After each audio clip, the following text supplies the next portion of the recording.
Hi my dear lovely viewers, welcome to the రాధి కథలేఖ.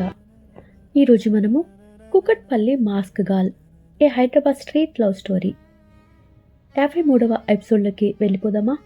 Episode పేరు mystery gall. Arjun Vijay భుజం మీద చెయ్యి వేసి, లైట్ తీసుకో విజయ్, సాఫ్ట్వేర్లో ప్రాజెక్ట్స్ పడితే మళ్ళీ బిల్డ్ చేయొచ్చు, కానీ నీ జుట్టు పోతే మరలా తిరిగి పొందలేంరా, అలా జుట్టు పీకోకు అని నవ్వేశాడు.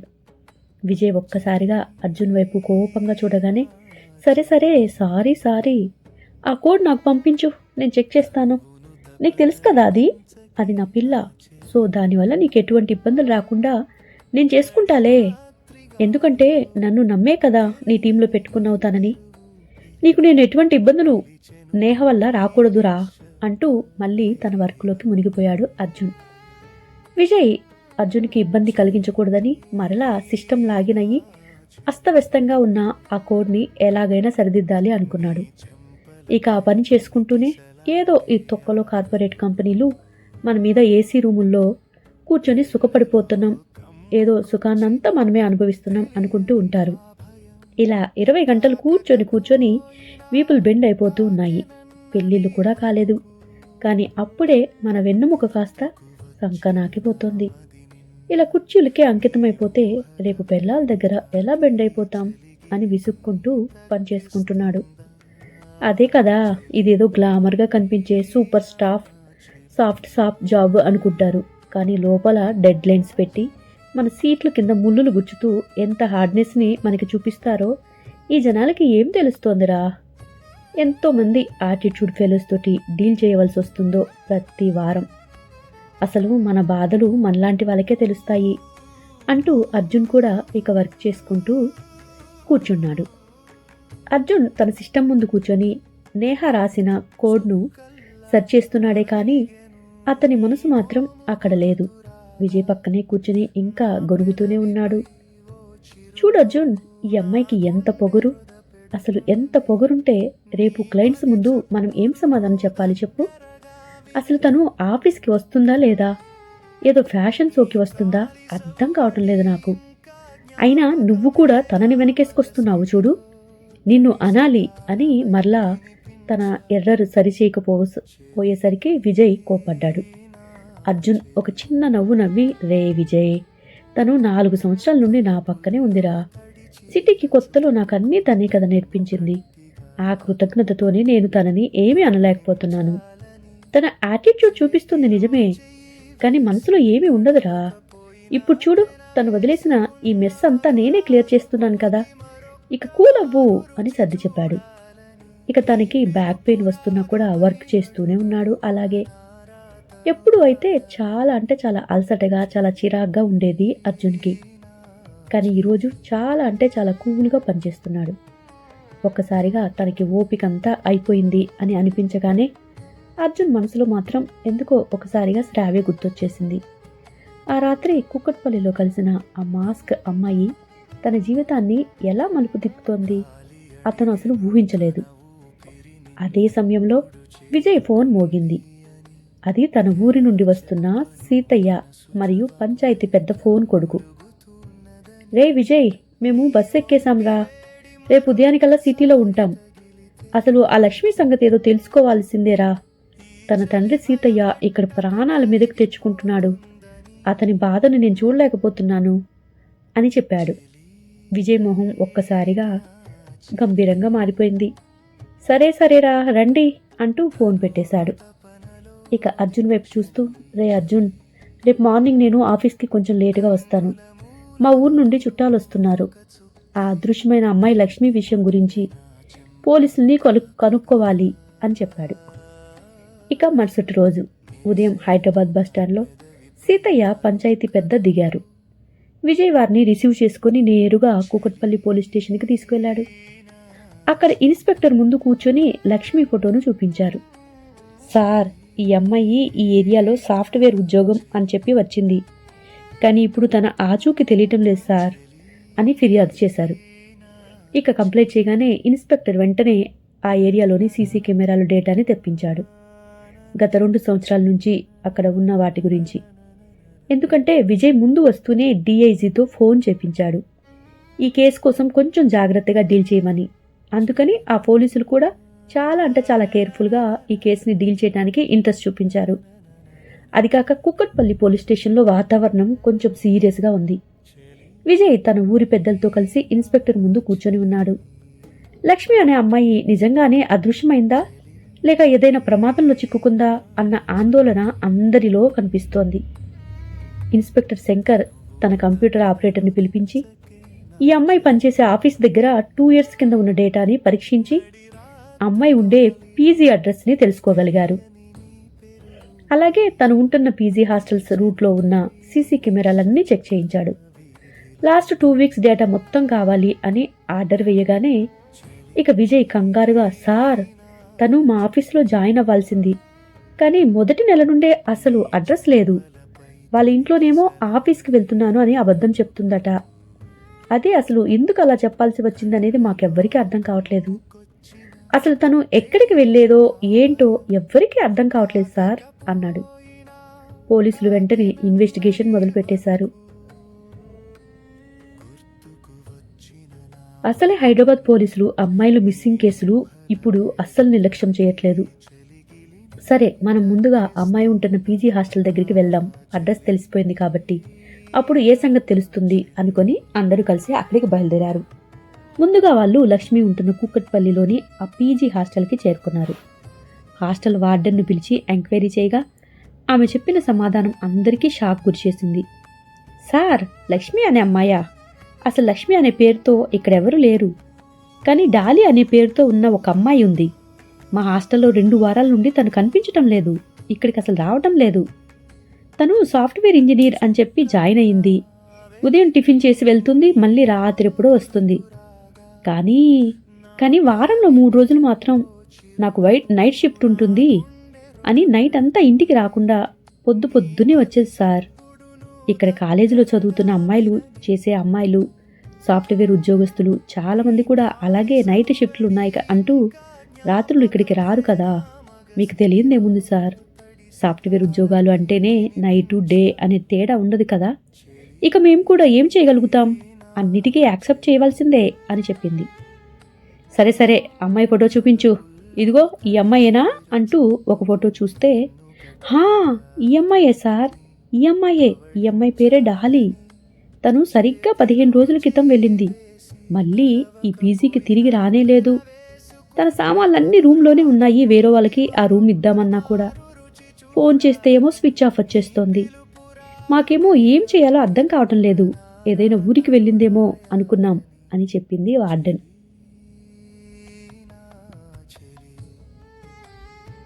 పోలీసులు లక్ష్మీ రూమ్లోకి వెళ్ళి సోదాలు చేశారు. అక్కడ ఉన్న డైరీ, కొన్ని సర్టిఫికేట్స్ ఉన్నాయి. ఇన్స్పెక్టర్ శంకర్ ఆ డైరీని తిరిగేస్తుండగా విజయ్ పక్కన ఉండి చూస్తున్నాడు. అందులో కొన్ని ఫోన్ నెంబర్లు రాసి ఉన్నాయి. విజయ్, ఈ నెంబర్లో ఎవరైనా మీకు తెలిసిన వాళ్ళు ఉన్నారా అని ఇన్స్పెక్టర్ శంకర్ అడగగానే విజయ్ తన ఫోన్ తీసి చెక్ చేశాడు. అందులో ఒక నెంబర్ విజయ్ ఆఫీస్లో పనిచేసే ఒక జూనియర్ డెవలపర్ది. విజయ్ ఆశ్చర్యపోతూ, సార్ ఇది మా ఆఫీస్ కుర్రాడి నంబర్, అంటే లక్ష్మికి వీడికి ఎలా పరిచయం? తను అసలు ఆఫీస్కే రాలేదు కదా అని అనుమానం వ్యక్తం చేశాడు. వెంటనే పోలీసులు ఆ ఏరియాలోని జంక్షన్ సీసీ కెమెరాలను పరిశీలించడం మొదలుపెట్టారు. ఒక చోట సీన్లో లక్ష్మి హాస్టల్ నుంచి బయటికి రావడం కనిపించింది. కానీ అక్కడి నుండి తను ఆఫీస్ రూట్లో వెళ్లకుండా జేఎన్టీయూ మెట్రో స్టేషన్ వైపుకు వెళ్తోంది. అంటే అక్కడే ఒక షాకింగ్ విషయం బయటపడిపోయింది వాళ్ళకి. ఏ రోజైతే మిస్ అయిందో ఆ రోజు సాయంత్రం హాస్టల్ నుండి బయటికి వెళ్ళిన అమ్మాయి మరొక గంటలోనే వెనక్కి తిరిగి వచ్చింది. మరి వెనక్కి తిరిగి వస్తే ఆ రూమ్ లోపలికి ఎందుకు వెళ్ళలేదు అని పోలీసులు ఇక అక్కడి నుండే ఆమె వెళ్ళిన సీసీ కెమెరాలు ఫాలో చేశారు. తప్పకుండా కొన్ని కెమెరాలు లేని ప్లేస్లో అక్కడ అమ్మాయి తర్వాత జాడ తెలియలేదు. ఏమైపోయి ఉంటుంది ఏంటి అని ఆలోచిస్తూ ఉన్నారు. ఇక అది కూకట్పల్లి హౌసింగ్ బోర్డ్ కాలనీ. కాలనీలో ఉండే చుట్టుపక్కల కొన్ని విలేజెస్ వైపుకి దారి తీస్తూ ఉన్నాయి. మిగతా వివరాల గురించి ఎంక్వైరీ రేపు మొదలు పెడదాం అనుకొని పోలీసులు ఎవరి దారు వాళ్ళు వెనక్కి వచ్చేశారు. అప్పుడే ఏదో కేసు ఫైల్ చూస్తూ చుట్టుపక్కల ఒక అనుమానాస్పద స్థితిలో ఒక బాడీ కనపడింది.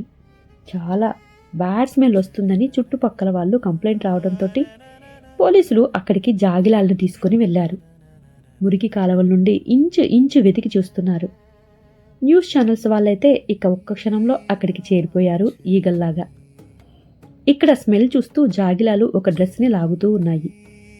వెంటనే పోలీసులు మున్సిపాలిటీ వారి సహాయంతో అక్కడ వెతకగా ఒక శవం ఉందని తెలుసుకున్నారు.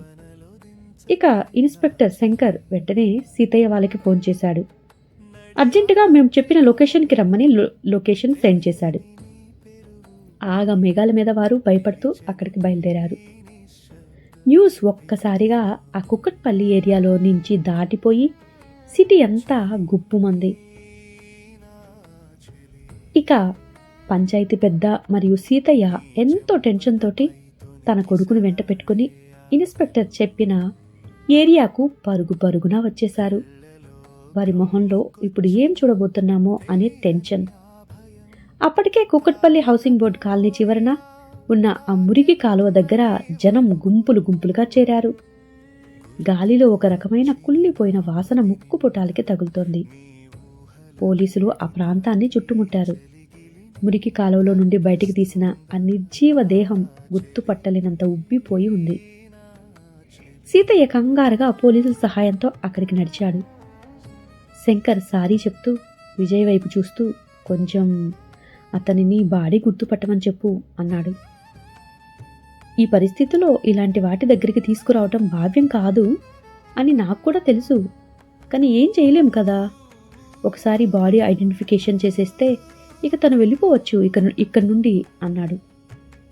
విజయ్ తన ఫ్రెండ్ దగ్గరికి వచ్చి రే కొంచెం మీ బాబాయ్తో ప్లీజ్ అంటూ జస్ట్ కళ్ళతోనే సైగ చేసి చూపించాడు. సీతయ్య వారి వైపు చూసి ఏంటి బాబు మీరు చెప్తున్నారు? అక్కడ పడి ఉన్న దిక్కు ముక్కు లేకుండా కుళ్ళిపోయి ఉన్న శవం నా బిడ్డదా కాదా అని నన్ను చూడమంటున్నారా? పిచ్చిగాని పట్టిందా మీకు? వెతకటానికి టైం లేదు అని ఎక్కడెక్కడో శవాలు తీసుకొచ్చి నా పిల్లదేమో చూడమని చెప్తున్నారా అని కోపంగా అరిచాడు. విజయ్ వెంటనే అతని దగ్గరికి వచ్చి బాబాయ్ బాబాయ్ బాబాయ్ తప్పుగా అనుకోకండి, ఆమె ఎట్టి పరిస్థితుల్లో కాదు, అది మాకు కూడా తెలుసు. మన లక్ష్మి చాలా ధైర్యవంతురాలు, ఇలాంటి పరిస్థితుల్లో ఉండే దుస్థితి తనకి ఎప్పటికీ కలగదు. కానీ మనం ఒక కంప్లైంట్ రాసిచ్చాం కదా, కాబట్టి పోలీసులు చెప్పిన పని వినాల్సిందే. కొంచెం మీరు ఓపిక చేసుకొని చూసి మీ అమ్మాయా కాదా అని జస్ట్ పరీక్షించండి, కాదు అని చెప్పేసేయండి చాలు అని అన్నాడు. న్యూస్ ఛానల్స్ వాళ్ళు దీనిని లైవ్గా వేస్తున్నారు. ఆ గుర్తుపట్టని శవం ఎవరిది? 15 రోజులుగా కనపడని తన కూతురు కోసం సిటీకి వచ్చిన ఆ తండ్రికి ఇప్పుడు ఎటువంటి పరిస్థితి వచ్చింది? మరి ఆ తండ్రి ఆ శవాన్ని చూసి గుర్తుపడతాడా లేదా? నిజంగా ఆ తండ్రి ఆ బాడీని చూసి తన కూతురు కాదు అని చెప్తే మరి ఆ శవం ఎవరిది అంటూ మైకులు పట్టుకొని ఇన్వెస్టిగేషన్ అంతా వాళ్లే బాధ్యత అన్నట్లుగా న్యూస్ ఛానల్స్ వాళ్ళు ఎవరికి వారు న్యూస్లోనే లైవ్ ఇచ్చేస్తూ హడావుడి చేసేస్తున్నారు. సీతయ్య భయంగా ముందుకు నడిచాడు. బాగా ఉబ్బిపోయి జీన్స్ టీషర్ట్ వేసుకున్న శవాన్ని చూశాడు. అమ్మయ్యా, నా కూతురు కాదు, నా కూతురు అస్సలు కాదు, నా కూతురు అసలు ఇలాంటి బట్టలు వేసుకోదు అని చెప్పగానే ఆ ఊరి పంచాయతీ పెద్దలకు మరియు కొడుకుకి కొంచెం ఊపిరి తీసుకున్నట్లు అయిపోయింది. అక్కడ ఇన్స్పెక్టర్ శంకర్ కూడా కొంచెం కూల్గా సీతయ్య వైపు చూసి సీతయ్య భుజం మీద చెయ్యి వేసి కళ్ళతోనే ధైర్యం చెప్పి మీ అమ్మాయిని త్వరలోనే కనిపెట్టేస్తాం పదండి అని ముందుకు తీసుకువెళ్తున్నాడు. అలా సీతయ్య 2 అడుగులు ముందుకు వేశాడో లేదో ఇంకొక అడుగు వేస్తూ ఉంటే అక్కడ జాగిలం సీతయ్య చుట్టూ తిరిగేస్తుంది. సీతయ్యకు అసలు అర్థం కావటం లేదు. తను ముందుకు నడుస్తుంటే ఆ జాగిలం ముందుకు వెళ్ళనీయటం లేదు. వెంటనే ఆ పోలీస్ కుక్కని అధికారులు పక్కకు తీసుకుని వెళ్లారు.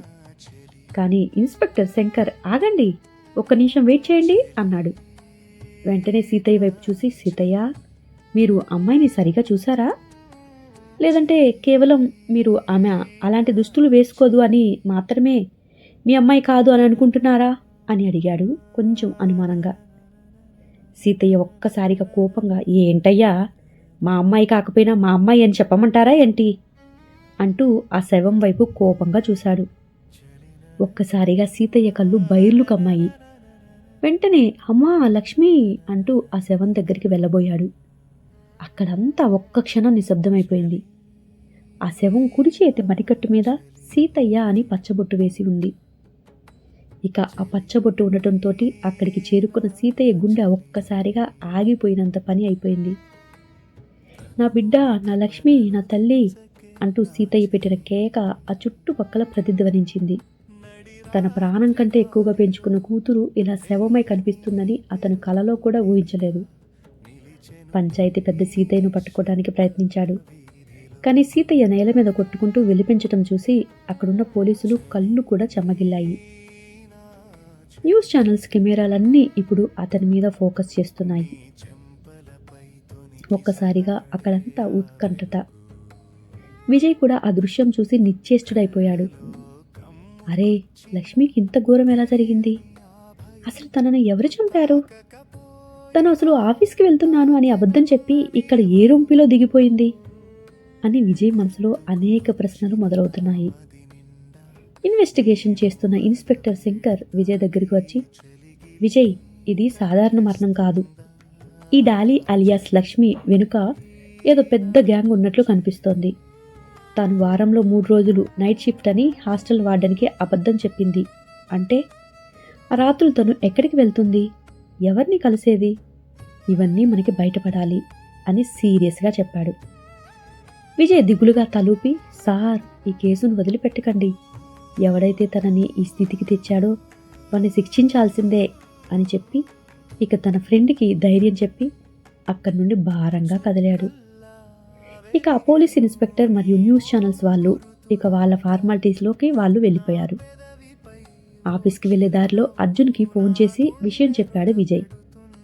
ఆ మాటలు వినగానే అర్జున్ కూడా షాక్ అయిపోయాడు.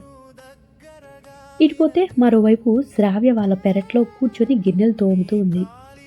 ఇంట్లో నుండి సుందరి వికటహాసం వినిపిస్తోంది. రంగా మరియు తన మేనమామ అయిన ప్రభాకర్తో కలిసి హాల్లో కూర్చొని మాట్లాడుతోంది సుందరి. సుందరి వయ్యారంగా ప్రభాకర్ పక్కన కూర్చొని తన భర్త రంగా ముందే అతనికి గ్లాసులో మందు పోసిస్తూ ఉంది. ప్రభాకర్ నవ్వుతూ తాగుతున్నాడు. రంగా మౌనంగా అది చూస్తూ ఊరుకున్నాడు. సుందరి చూపు ఇక బయట ఉన్న శ్రావ్య మీద పడింది. ఒక్కసారిగా పైకి లేచి బయటికి వచ్చి, ఓసి కలెక్టర్ బామా, ఇంకా ఆ గిన్నెలే తోముతావా లేక లోపలికి వచ్చి మా మామగారికి ఏమైనా సేవ చేస్తావా అంటూ వెటకారంగా అంది. శ్రావ్య ఏమీ మాట్లాడకుండా తలదించుకొని తన పని తను చేసుకుంటోంది. అసలు ఆ ముఖం చూడు, ఏసీ రూముల్లో ఉండాల్సిన దానిలాగా ఫీల్ అయిపోద్ది తెగ. లోపల మా మేనమామ పిలుస్తుంటే ఇక్కడ వేషాలేస్తావేంటి? నీకు నా రంగాగాడు కావాలా ఏంటి? నా మామ సరిపోవట్లేదు కదా? అయినా నిన్ను మా మామకే ఎప్పటికైనా అప్పచెప్పకపోతే నా పేరు సుందరి కాదు అంటూ సుందరి అసభ్యంగా మాట్లాడుతుంటే శ్రావ్య కళ్ళల్లో కొంచెం కూడా బాధ కనబడటం లేదు. అప్పుడే రంగా బయటికి వచ్చి సుందరి వైపు ఒక్కసారిగా చూశాడు. కానీ ఏమీ అనలేక మళ్ళీ లోపలికి వెళ్ళిపోయాడు. రంగాకు శ్రావ్య మీద జాలి ఉన్నా కూడా సుందరి అరాచకాల ముందు అతను నోరు మెదపకూడదని నిర్ణయించుకున్నాడు. ఇక ఇప్పుడు అతనికి నోరు మెదపలేని పరిస్థితి. శ్రావ్య మనసులో మాత్రం అర్జున్ మాటలు మొదలుతున్నాయి. నువ్వు చదువుకో శాపి, కలెక్టర్ అవ్వు అని అతనిచ్చిన ధైర్యమే ఇప్పుడు ఆమెను నిలబెడుతోంది. బయట జనం లక్ష్మి అనే ఒక అమ్మాయి హైదరాబాద్లో హత్యకు గురైందట అంటూ మాట్లాడుకోవటం మరియు పక్కన ఇంటి టీవీలో వార్తలు వినపడుతూ ఉన్నాయి. శ్రావ్య ఆ వార్తలను వింటూ ఇక తన కడిగిన గిన్నెలు మంచం మీద బొర్లిస్తుంటే అప్పుడే రక్తాలు వచ్చేసింది పరుగు పరుగున. ఏంటమ్మా, నీకెన్నిసార్లు చెప్పాను నువ్వు కడగకు అని, అయినా కూడా కడుగుతాను అంటావేంటి? నేనొచ్చి కడుగుతా కదా, అయినా ఈరోజు సుందరితో ఆలస్యంగా వస్తానని చెప్పాను కదా అంటూ గిన్నెల్ని అందుకుంది. శ్రావ్య తన పనులు అయిపోయాక ఇక పుస్తకం పట్టుకుని సావిడిలో కూర్చొని చదువుకోవటం మొదలుపెట్టేసింది. హైదరాబాద్లోని జెనిత్ సాఫ్ట్ సొల్యూషన్స్ ఆఫీస్లో అర్జున్ తన క్యాబిన్లో కూర్చొని వర్క్ చేస్తున్నాడు. అప్పుడే నేహ తన డెస్క్ దగ్గరికి వచ్చి, hey Arjun, thanks boss, Vijay team work నువ్వు ఫినిష్ చేసేసావు. లేదంటే బాబోయ్, తను నన్ను వీకెండ్ అంతా సతాయిస్తూనే ఉండేవాడు అంటూ పక్కన చైర్ లాక్కొని కూర్చుంది అర్జున్కి దగ్గరగా. అర్జున్ ఆమె వైపు చూడకుండా వర్క్ చేస్తున్నాడు. ఏంటి అర్జున్ అంత సీరియస్గా ఉన్నావు అంటూ మరలా చిరునవ్వుతో పలకరించింది. గత కొన్ని రోజులుగా నేహ ప్రవర్తనలో మార్పు వచ్చింది. ఆ రోజు బ్రేకప్ చెప్పిన కోపం తగ్గి ఇప్పుడు అర్జున్తో మళ్ళీ ఫ్రెండ్లీగా ఉండటానికి తను తెగ ట్రై చేస్తుంది. కావాలనే చీటికి మాటికి అర్జున్ దగ్గరికి వచ్చి మీదకి పడుతూ పలకరిస్తుంది. సారీ అర్జున్, ఆ రోజు నేను అలా మాట్లాడి ఉండకూడదని చాలాసార్లు చెప్పాను కదా. లాస్ట్ వీక్లో కూడా పబ్లో అలా జరగనివ్వకుండా ఉంటే బాగుండేది. నాకు తెలుసు నువ్వు చాలా మంచివాడివని. జస్ట్ నా యాటిట్యూడ్ వల్ల అలా ఉన్నాను అంతే. ప్లీజ్ అది మర్చిపోదాం అని నెమ్మదిగా అతని భుజం మీద చెయ్యి వేసి చెప్పింది నేహ. అర్జున్ నేహ వైపు చూసి, సరేలే పర్లేదు నేహ, నేనేమి మనసులో పెట్టుకోవటం లేదులే, మనం ఎప్పట్లాగే మంచి ఫ్రెండ్స్ లాగా ఉందాం అన్నాడు. నేహ కళ్ళలో సంతోషం మెరిసిపోయింది. థ్యాంక్ యూ అర్జున్, ఈ వీకెండ్కి మనం టీం అంతా కలిసి ఒక చిన్న గెట్ టుగెదర్ ప్లాన్ చేస్తున్నాం, నువ్వు ఖచ్చితంగా రావాలి అని పట్టుబట్టింది. అర్జున్ నాకు ఈ వీకెండ్ కుదరదు, మరెప్పుడైనా అని అన్నాడు. వెంటనే అతని ఆలోచనలన్నీ మళ్ళీ గత వారం గడిపిన ఆ కూకట్పల్లి రాత్రి మీదకు వెళ్ళిపోయాయి.